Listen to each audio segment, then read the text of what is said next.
Gente, que loucura essa nossa terra, né? Se a gente olhar os números, o Brasil é um gigante, uma das maiores economias do mundo, um PIB que impressiona. A gente produz de tudo por aqui: soja, minério de ferro, carne, aviões. Nossas terras são ricas, nosso povo é criativo, nossa cultura é uma potência. Olhando de longe, parece que nascemos com o bilhete premiado na mão. Somos um país com recursos que muitos outros sonhariam em ter. Temos água, sol o ano todo, uma biodiversidade que é uma verdadeira fortuna. É um potencial que enche os olhos e o coração de esperança, não é mesmo? Mas aí, a gente sai da planilha, desliga a televisão e vai para a rua. E o que a gente encontra? Uma realidade bem diferente. Encontramos o Brasil das pessoas de verdade, da Dona Maria que acorda às 4 da manhã para trabalhar, do seu João que luta para colocar comida na mesa. Essa riqueza toda que a gente vê nos gráficos parece não chegar na mão de quem mais precisa. É como se existissem dois Brasis, um Brasil rico, cheio de oportunidades, que aparece nas revistas de negócios, e outro Brasil, o da maioria, que rala muito todo santo dia e sente que a vida não anda para frente. É esse o grande paradoxo que a gente precisa entender e, mais importante, resolver. A grande questão é essa: por que a riqueza do país não se transforma em riqueza para o seu povo? O PIB, que é a soma de tudo que o Brasil produz, é uma coisa. A renda que chega no bolso das famílias é outra, completamente diferente. É como fazer um bolo gigante maravilhoso, mas na hora de cortar as fatias, alguns poucos ficam com pedaços enormes, e a grande maioria fica só com as migalhas. A gente vê isso na concentração de renda, onde 1% da população detém uma parte absurda da riqueza nacional. Essa desigualdade não é só um número, ela tem um rosto, uma história, e está em cada esquina do nosso país. Então, quando a gente se pergunta por que o Brasil é rico e o povo é pobre, a resposta começa aqui. A riqueza é produzida sim, mas ela fica concentrada no caminho. Ela não flui, não circula, não chega na ponta. É uma riqueza que enriquece poucos, mas não desenvolve a nação como um todo. É uma festa onde a maioria só consegue olhar pela janela. E mudar isso, minha gente, é a nossa missão. Precisamos construir pontes para que essa riqueza atravesse o abismo da desigualdade e chegue para todos, transformando o potencial do Brasil em qualidade de vida real para cada brasileiro e brasileira. Agora vamos falar de uma coisa que todo mundo sente no bolso, mas que é difícil de enxergar: o imposto. No Brasil, a gente paga imposto em tudo: no arroz com feijão, no botijão de gás, na conta de luz. Só que o nosso sistema é muito injusto. Ele cobra mais, proporcionalmente, de quem ganha menos. Parece loucura, mas é verdade. Como a maior parte dos impostos está embutida no preço dos produtos e serviços, quem tem um salário menor acaba gastando uma fatia muito maior da sua renda só para pagar tributos. É um peso invisível que dificulta ainda mais a vida de quem já tem pouco. E qual é a promessa do imposto? É que ele volte para a gente em forma de serviços públicos de qualidade. Certo?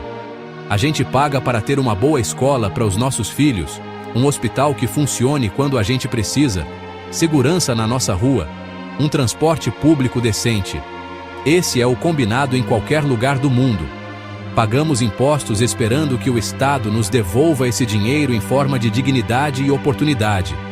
É o mínimo que se espera em uma sociedade organizada, um retorno justo pelo esforço de cada cidadão que contribui com o seu trabalho diário para o funcionamento do país. Mas aí vem a segunda parte do nosso problema. O dinheiro arrecadado, que é muitas vezes não chega onde deveria. A gente vê hospitais sem médicos, escolas caindo aos pedaços, ruas esburacadas e uma sensação de abandono. A qualidade dos serviços públicos é muito baixa perto do tanto que a gente paga de imposto. É como pagar por um serviço de primeira classe e receber um serviço que mal funciona. Isso gera uma frustração enorme e uma desconfiança no sistema. A gente se sente enganado, como se nosso esforço estivesse sendo jogado fora por causa da má gestão e da corrupção. Essa combinação é cruel. Pagamos muito imposto e recebemos pouco em troca. Para quem tem dinheiro, é possível escapar disso pagando por um plano de saúde, uma escola particular, um carro. Mas e a grande maioria da população? Fica dependente de um serviço que não entrega o que promete. Isso aprofunda ainda mais a desigualdade. Quem tem menos fica preso em um ciclo de serviços ruins que limitam suas chances de crescer na vida. Mudar essa lógica, fazendo o imposto ser mais justo e o serviço público ser de qualidade, é fundamental para que a gente comece a virar esse jogo. Se tem uma ferramenta poderosa para mudar a vida de uma pessoa, essa ferramenta é a educação. Uma educação de qualidade abre portas, cria oportunidades, permite que a gente sonhe mais alto. Ela é a base de tudo. É o que permite que o filho do trabalhador possa virar médico, engenheiro, artista, o que ele quiser ser. Um país que investe de verdade na educação do seu povo está investindo no seu próprio futuro, criando cidadãos mais preparados, uma mão de obra mais qualificada e uma sociedade mais justa e consciente. A educação é a chave que pode libertar as pessoas do ciclo da pobreza. No entanto, a realidade da educação pública no Brasil, para a maioria, ainda é muito dura. A baixa qualidade do ensino é um dos nossos maiores dramas. Muitas crianças e jovens terminam a escola sem saber o básico de matemática ou português. Isso não é culpa deles, nem dos professores, que muitas vezes são verdadeiros heróis. É um problema estrutural. Faltam recursos, falta valorização dos profissionais, falta um projeto de país que coloque a educação como prioridade número 1. Essa educação deficiente acaba limitando os sonhos e as oportunidades de milhões de brasileiros, prendendo-os em um futuro com menos escolhas. E não é só a falta de uma boa sala de aula. É a falta de infraestrutura básica que também dificulta a vida. Pensa comigo, como um jovem da periferia vai chegar na faculdade ou no trabalho se o transporte público é ruim, caro e demorado? Como uma empresa vai se instalar em uma região que não tem estrada, saneamento básico ou internet de qualidade? A falta de infraestrutura isola as pessoas e as regiões, tornando tudo mais difícil e mais caro. É um custo que a gente não vê na etiqueta, mas que todo mundo paga, seja em tempo perdido no trânsito ou em oportunidades que nunca chegam. Essa combinação de educação de baixa qualidade com infraestrutura precária é uma barreira gigante para o desenvolvimento. Ela impede que a nossa produtividade aumente e, consequentemente, que os salários melhorem. As empresas não conseguem produzir mais e melhor porque a mão de obra não é qualificada e a logística é um pesadelo. E quem sofre com isso, mais uma vez, é o trabalhador, que fica preso em empregos de baixa remuneração. Para que o Brasil seja verdadeiramente rico, precisamos construir mais do que prédios e estradas. Precisamos construir futuros. E isso começa com uma educação de primeira e uma infraestrutura que conecte todos os brasileiros às oportunidades. Vamos falar de trabalho, a fonte da dignidade de qualquer família. Ter um emprego com carteira assinada, com direitos garantidos como férias, 13º e FGTS, é o sonho de milhões de brasileiros. É a segurança de poder planejar o futuro, de saber que no fim do mês, o salário vai cair na conta. O trabalho formal não é só uma fonte de renda, é uma porta de entrada para a cidadania, para o crédito, para a possibilidade de comprar uma casa, de dar uma vida melhor para os filhos. É o pilar que sustenta a economia e a sociedade. Infelizmente, a realidade para muita gente é a informalidade. É o vendedor ambulante, o motorista de aplicativo sem direitos, a diarista que não tem garantia nenhuma. São milhões de brasileiros que acordam todo dia para fazer o corre, sem saber quanto vão ganhar no fim do mês e sem nenhuma proteção se ficarem doentes ou sofrerem um acidente. A informalidade é um sinal da dificuldade que a nossa economia tem de gerar empregos de qualidade para todos. É uma solução de sobrevivência, mas que deixa as pessoas vulneráveis e sem perspectiva de crescimento. Aí entram os programas sociais, como o Bolsa Família. Eles são importantíssimos, minha gente. São uma rede de proteção essencial. Para muitas famílias, é o dinheiro do programa que garante o prato de comida na mesa, que impede que as crianças passem fome. Eles cumprem um papel fundamental de alívio imediato da pobreza extrema. E são uma conquista da nossa sociedade. Ninguém pode negar a importância de estender a mão para quem mais precisa, garantindo um mínimo de dignidade em momentos de dificuldade. É o Estado fazendo o seu papel mais básico, mas a gente precisa ser honesto.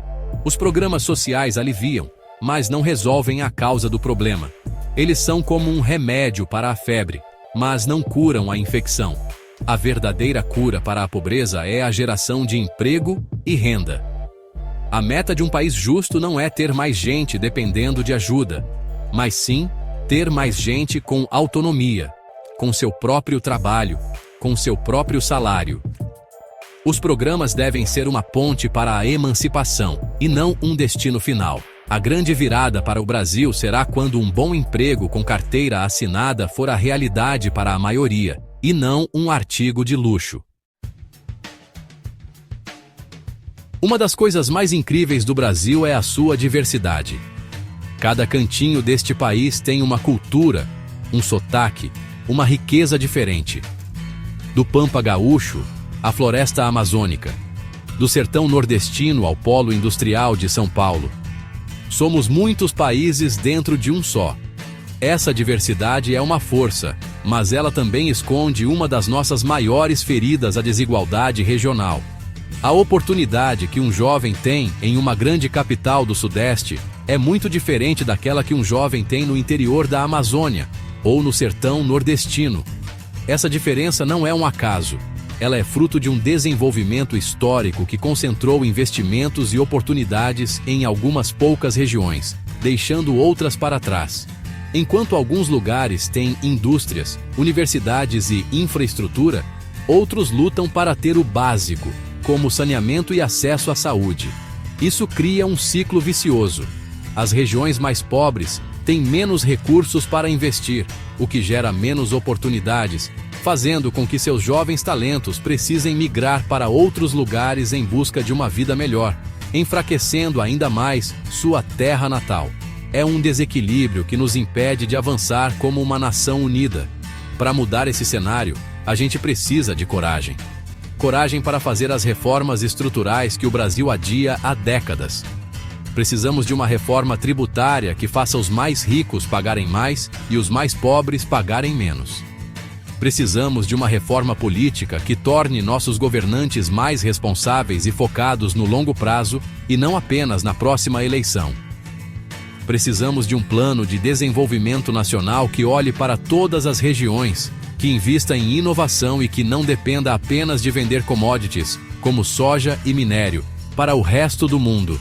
O caminho para um Brasil verdadeiramente rico para todos existe. Ele passa por investir pesado em educação de qualidade, desde a creche até a universidade. Passa por construir uma infraestrutura que conecte o país e gere empregos. Passa por simplificar a vida de quem quer empreender e trabalhar. E, acima de tudo, passa por uma mudança de mentalidade. Precisamos parar de aceitar a desigualdade como algo normal. A riqueza do Brasil só fará sentido de verdade no dia em que ela for sentida na vida de cada brasileiro, com dignidade, oportunidade e justiça.